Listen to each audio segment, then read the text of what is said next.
When it comes to World War II heroes, there was no shortage of them. We never had a crew that turned back because of enemy fire.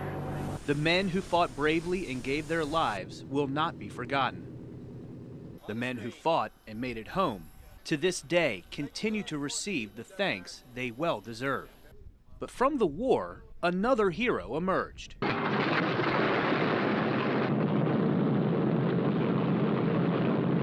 Heroic for its ability to take down the enemy and save American lives in the process. The B-17, the Flying Fortress. It's the greatest airplane that America ever built, bar none. Perhaps the most famous of them all, and the one this group of vets and many civilians came out to see, the Memphis Belle. It went through hell and came back many times. It completed its full 25 missions. This was the airplane that's turned the tide, where guys felt like, hey, I'm going to make it. I'm going to make my missions and be able to go home to my family. This is where he flew his missions from, right here. Jeff Baker returned, despite being shot down in Schweinfurt. I got home for Mother's Day in May of 1944. But not before going back for 24 more missions to his post as a B-17 waist gunner.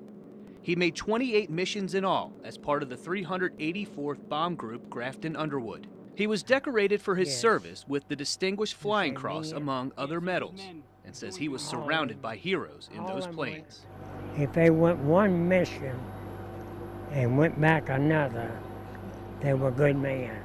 Brigadier General Leo Lacasse was surrounded by good men as well, and saw many of them die along the way. B-17 out of control at 3 o'clock.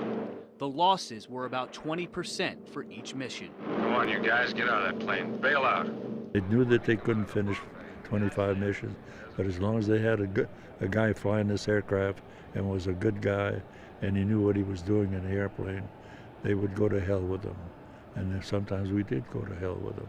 In one mission, they lost the heating element while the plane was at 25,000 feet. The temperature was 65 below zero, and it froze both of my legs to the point where they wanted to amputate, and I wouldn't let them. And after 6 months, one of the corpsmen that had been working on my legs day and night finally got him to work a little bit.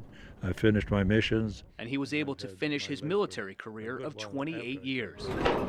Are you excited? Well, I am. I don't know how they're going to get me in. It was an emotional moment Monday as the general boarded one last flight on a B-17.